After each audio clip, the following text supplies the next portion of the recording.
Hello, my name is Fred Roed and I am the CEO of Heavy Chef. Today we're very excited to be speaking to a legend in the audio industry, Gareth Cliff, who is also the co-founder of CliffCentral.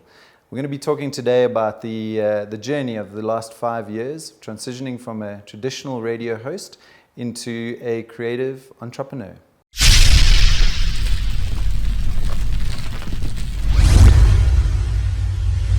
Gareth, good to have you back on Heavy Chef. Thank you, Fred. Yeah, it's good to have you back. 5 years. I think it was 5 years ago that we first spoke about a big change in your life, and from being a very well-known celebrity in audio now to being on the bleeding edge of audio and really doing something that's, I believe, quite extraordinary in this country particularly. And I just wanted to start off by just asking you about the origin story, just giving us a quick overview of that transition. What did that look like? How did you get to it? And what did it look like in the early days? Because obviously it's 5 years in now. So let's just hark back to those early scrappy days of CliffCentral. Wow, it feels like an age ago. I think during the good times, I always consider it to have gone by really quickly. Yeah. And then when you hit a stumbling block, it feels like, oh, we're slogging here. It's been like 10 years, not 5. But it's amazing. I'm in a much more satisfactory place than I thought I'd ever be. This has been incredibly rewarding. I've met amazing people, done incredible things, not only for myself and for our business, but in terms of, I think, pushing the whole podcasting world forward in South Africa little by little. And paying attention, obviously, to what's going on overseas, but we're moving in tandem with that, and I'm happy. I'm really, really happy with where we're at. CliffCentral.com is now 5 years old. It's a thriving business. People are starting to understand podcasting, and if I think back at the time, it was probably a risk for me, in some ways, but it's a risk that's paid off. Sure. I couldn't be happier. We knew that the internet, when I say we, I mean me and my business partner Rina and I, we knew that the internet was where content would live, and it was ultimately where all marketing, advertising and media would eventually exist. So it was just a question of timing that properly and making sure we had enough people to give it the kickstart that we needed. And looking back, I think it was a bit Nostradamus. How was it in the early days? I mean, that must have been really hard because not a lot of people, I think, did you feel that people were a little bit scornful of the move? I mean, you went from being a radio show host to effectively being an entrepreneur. Yeah. And from being in a framework to setting up the whole framework itself, right? Which I'll admit was something I didn't know much about at the time. But then I think all the best ideas are when people don't stay in their lane. Sure. If you do something that's outside of your normal, look at Musk doing the boring business, the Tesla business, the rocket business, and now the neural link stuff. Yeah, sure. You have to do stuff that challenges you and pushes you. But I have very little capacity for remembering very unpleasant things. Okay. So I don't remember it as being. So there might have been a few. There might have been a lot. There might have been a lot. Yeah. But now, when I look back now, it's kind of got this glow to it, and it was all very exciting, and there was always a huge amount of activity and lots of people, and there was never a day when I was bored. And I think that's true, regardless of my inbuilt ability to remember nothing negative. But it was certainly hard, and I do remember that there were times where I wasn't sure of what the next move might be. None of us were. We were sailing in uncharted territory. But look at how podcasting has become a force to be reckoned with internationally. They say that Joe Rogan is now the world's biggest interviewer of all time in all of human history. In other words, he reaches more audience than all the television networks, than Johnny Carson ever did. Cheapers. And it's global. And he reaches that on a weekly, monthly, and annual basis, which is just, it's unbelievable, the scale of this thing. And most of that is on 2/3 of his audience is podcast. Yeah. And it feels almost, when you watch Joe Rogan in action, almost like a lot of it is by accident. It seems like it's kind of this fluid, organic thing that's taking form as he progresses, right? When you started CliffCentral with Rina, I mean, Was there a very definitive business model that you deployed, and maybe talk about that and how that's evolved since then? That's changed quite a lot. Just to go back for a second to something that I actually saw. Heavy Chef, you guys put out a kind of recap from 5 years ago, what we were talking about then, and those things still ring true. Authenticity and the ability to give an audience what they really want. And that's thanks to the bandwidth of the internet.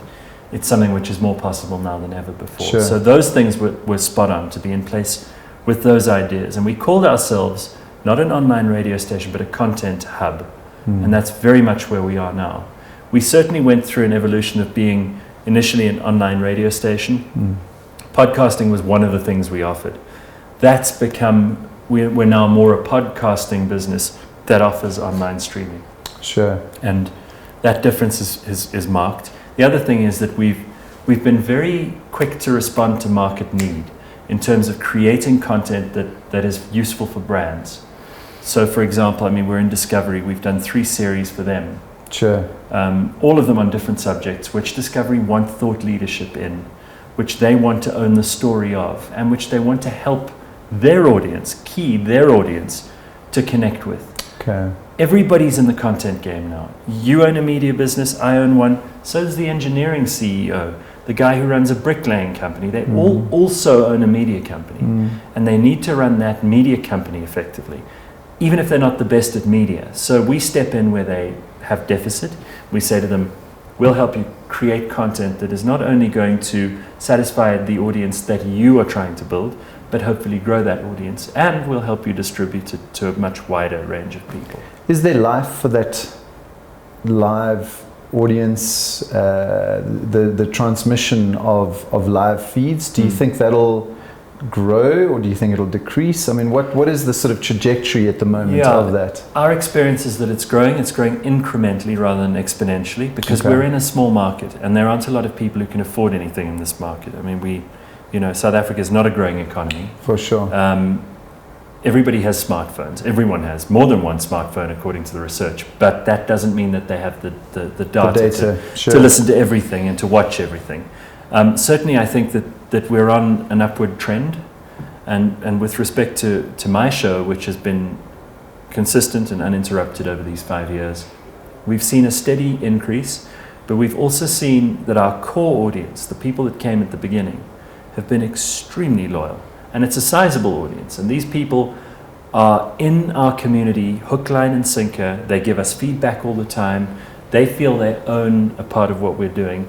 There's a level of engagement there which you could not imagine if you were doing paid advertising, or if you were running a radio station that was hoping to attract people by playing music. These people are part of our tribe. Sure. Just a quick technical question. I don't know if I'm going to define this question as well as I could, but use your words. Is it? Thank you, sir.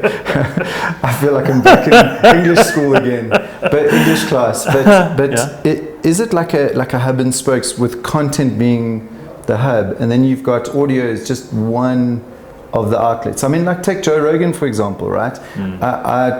I'm staying to be corrected, but isn't he now bigger on YouTube than he is on audio? No, everybody thinks so, but he's actually 2/3 of his audience come from podcasts. Okay, wow. Because you can do podcasting while you're doing other things. I mean, as the user, as the listener. Yeah. So think about it from the listener point of view. Don't worry about what he's putting out. It's what the audience wants. Now, you can drive your car and listen to a podcast. You can wash the dishes. You can get on a treadmill at the gym. It doesn't incur on your very like precious sedentary activity. Your very precious personal time, which people have less and less of these days.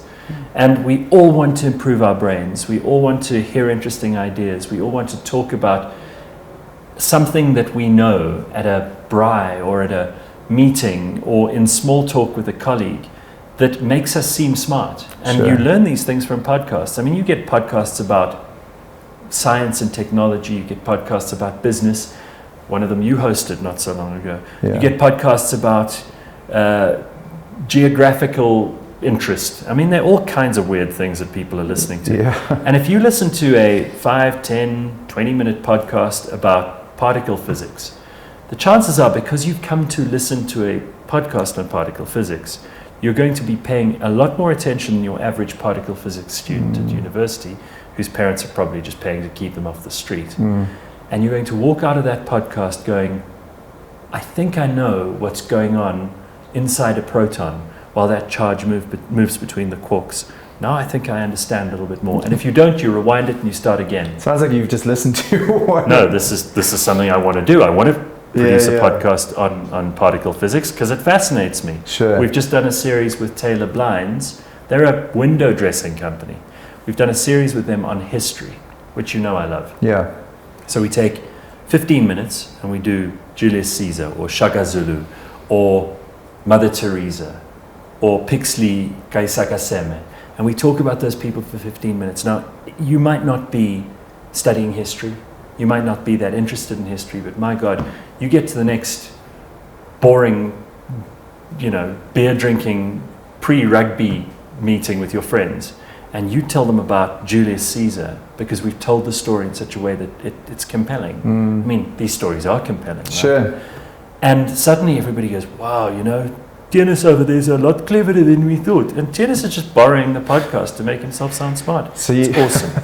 So you're basically giving people ammunition to be smarter than they were 5 minutes ago, right? Or to, in the case of a podcast series on cancer, to figure out the journey for themselves. Sure. To be that companion to what they're going through, where you have expert opinions. I mean, for example, and that was called Understanding Cancer, and we did that with Discovery too. For example, you're a woman who gets diagnosed with breast cancer. This is, to many women, it's like a death sentence. You don't know what to do. You get 15 minutes with your GP, and then he's going to see someone else. And then maybe you have to go and see an oncologist, and you get a couple of minutes with him, but that's it. And you don't know. You enter this world of anxiety and frustration and fear and neurosis. And this podcast series will take you through the finance of this, the financial impact of it, the expert opinions with people like Dr. Carol Ben, who frankly none of us could see for as long as she was on that podcast. And it makes it bearable, it makes it feel like you're not so alone. So it can be empowerment, it can be inspiration, it can be information, or it can be entertainment. I mean, I just think of the business podcast that we did with you and obviously Discovery. Where do you get the chance of unfettered access to Barry Swartzberg, for example, or Rina Musa, or where you have, essentially you're unlocking all their wisdom in that little space of time? Well, I always say it's like being invited to dinner with people who you probably will never have dinner with. I mean, even to sit down over the last 5 years of doing my show with some of these people who are leaders in their field, in any field in the world. And it almost felt to me like a master's degree at university, but with the best lecturers you could imagine. And I get to share that with my audience. Yeah. And it's also got commercial value because brands are starting to see that if you want to do content and you want to make interesting stuff, podcasting is a great place to start. You can make it relative to other stuff quite cheaply, and it can be punchy and powerful. And we're doing a lot more narrative stuff. Telling a story.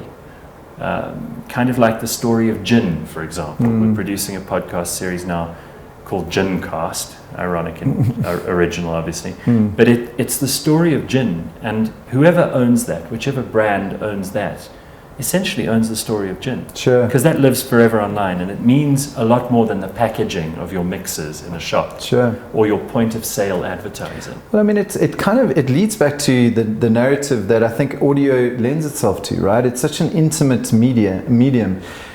My older brother told me about squad cars back in the day, and it was like that kind of thing where people used to gather around a radio to listen to a serialized story that you would be hooked upon. And I think that would it be correct in saying that audio really kind of looks at it allows for that in a better way than any of the other media?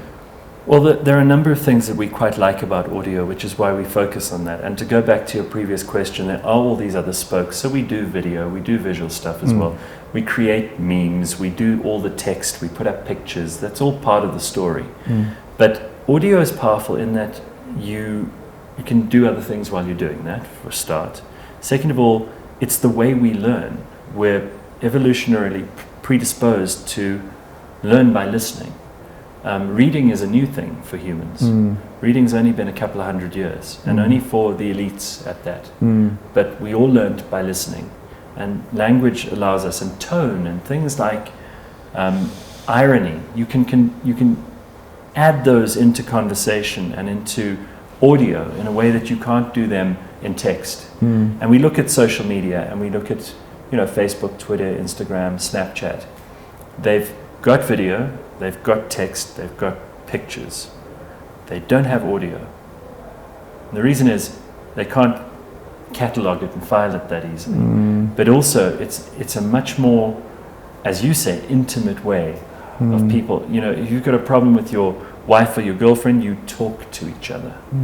You don't make videos and send them to each other. Sure. You don't act something out. You don't write something down. Yeah. You talk.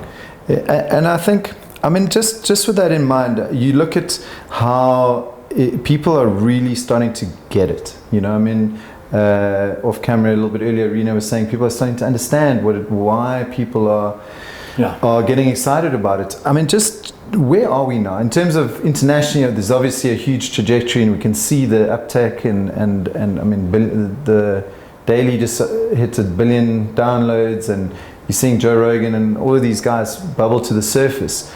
So that's internationally. Where are we locally? What's happening here? And you guys have your fingers on the pulse. So anecdotally, as well as maybe some of the stuff we just started our own research group with about 100, 200 of our core listeners, and we're going to use them as a bouncing board for a lot of the ideas that we have about podcasting going forward, because these are the converts, these are the fish who've already jumped into the boat. Sure. And that, I think, will be quite interesting. It'll tell us quite a lot about what podcasting should and does look like. We do have a lot of intel because most of our listeners still listen on our app, which you had a hand in. Yep. Most of our listeners are engaging with the live stream on the app and download the podcasts there too. Yeah. And then there's obviously Apple Podcasts, but we're available on all these different platforms. Sure. The South African podcast audience is still small, but it's growing nicely. They say something in the area of today's research has just come out, and they've said, this is Edison and their latest research, that something around 28% of people in South Africa have heard a podcast. Now that's quite good. 28% of people in South Africa have heard a podcast. Sure. Some of them, I would imagine that the regular listeners are probably a lot smaller. Sure. And South Africa is such a loyal radio audience, just traditionally, right? They are, despite the fact that radio is awful. Yeah. But even if it's 5%, I'm happy with that. I'd rather have 5% of the most engaged, interesting people in South Africa paying attention to what we're doing than have 80% of the people who are just like organisms just moving through the world. And I feel like podcasting attracts, I'm not dealing with the kind of people I used to have to cut off on FM radio. Yeah, sure. These people challenge me. Our audience are not by any means sleepy. If I say something in the show on a Monday morning, I'm being corrected 15 minutes later, 15 seconds later sometimes. Sure. So it's smart people, basically. Yeah, by and large. People who often know way more than I do, which means I have to be on my toes. When we produce podcast series, we have to make sure we get them absolutely right. This audience are not to be messed with. I want to just get to practical terms. In terms of, as a business, if I'm an entrepreneur or if I'm running a marketing team and I want to delve into this world of podcasting and start to curate something or create something for my own brand, what advice, how would I go about it? What advice would you have for me? Well, you don't try to fix your own geyser. So you get the specialists in to help you. Okay. And this is something that I think a lot of people, because podcasting has a low barrier to entry, and because anyone can start a podcast, doesn't mean that you'll start a good podcast. It took me 20 years in radio to be able to have the confidence to know that what other products we'd launch in audio might have a fighting chance. At the moment, the market's flooded with podcasts. Some of them are very good, some of them are awful. You, as the custodian of your brand, have to make sure that you're producing stuff that is useful to an audience that you're trying to curry favor with, build a relationship with, deliver something of meaning, of value. And I think a lot of businesses are trying to find that purpose. And if your content that you're creating isn't adding value to that purpose, don't do it. Or ask someone to help you do it. Ask someone to help you craft it and refine it. And that's part of a big strategic plan, because these days you have agencies that do above the line, below the line, social media, PR, digital, and they're all speaking in almost completely different directions. Sure. And it doesn't give much congruence to your brand or to your story. And sometimes what we need to do is come in and coordinate all of this. And podcasting is a great place to be the substrate upon which you build all of that, because it's long form, because you can sit and talk to the CEO, as you have many times with many CEOs. You can actually have the conversation about where the business comes from, what the vision is, who your clients are, what matters, what you deliver to them, how you measure that. And all of that doesn't need to be squeezed like it would on radio into 10 minutes with commercial breaks and everything else interrupting you. But it also can be something which you package. It's almost like an audio CV for your business. And your clients will appreciate that. And anyone who cares about what you're doing, and you'd be surprised how many people do, will find that content and will take it on in their own time, pausing, playing, replaying, fast forwarding, rewinding, because it belongs to their device, it belongs to them. It's what we call this endowment effect of Richard Thaler, the famous author and professor of human behavioral science, says that when you own content like this on a device which is yours, you're connected to it in a way that, you see other cars on the road that look exactly like your car, but they're not your car. When it's yours, it's different. If you're the CEO of a business or you're the marketing director of a business, and this isn't a part of your media mix, you're missing something. I like that. I think that's very cool. And I think owning that content is super important. If you, just in terms of that process, what does that look like in terms of the ideation, the conceptualization? What sort of team do you have to put that together? Is it quite a technical thing, or is it more of a free-flowing narrative? Or do you go out into say Discovery, for example, I think that's a great example, obviously, because it's quite recent. But what does that look like, that process? Well, I'd love to be able to answer your question, but you did say last question on the last question. Damn, you fussed me. No. No, okay, you're going to cut that out. You're going to cut that out anyway. This is like an encore. We do have a good team. We have people who have the technical expertise to do things like, for example, with Waterfall Estate, which is one of the biggest residential estates in the country. We've just produced a podcast for them, which is only for the residents. So you and I are never going to hear that because we don't live in Waterfall. But for the people who live there, it'll give them security updates, news about what's going on. There'll be little bits presented by people in the estate about the birds that you get there. Wow, there'll be so something cool. about the history of the estate. And it'll be once a month for 15 minutes, and it's going to pop up on their app, on the actual app for the Waterfall Estate residents. Now that to me is innovative and it's next level stuff, and it's creating content that we had to sit down with them and go, what do you need? How can we help you get there? And they didn't go, well, we'll just start a podcast, because it would have been terrible. So we sit together, we figure it out. We've got technical people, we've got people who can write, we've got people who can produce, and we're growing that team the whole time to be able to do more of the strategic stuff too. Who are you looking at talking to? What are they interested in? How can we help you make stuff that's entertaining, inspiring, informative, and empowering? Very cool. That was gold. See, the best stuff is in the encore. I like that. Thank you, Gareth. Thanks for being on the Heavy Shift Show again. And look forward to seeing the next chapter of this amazing story. Thank you.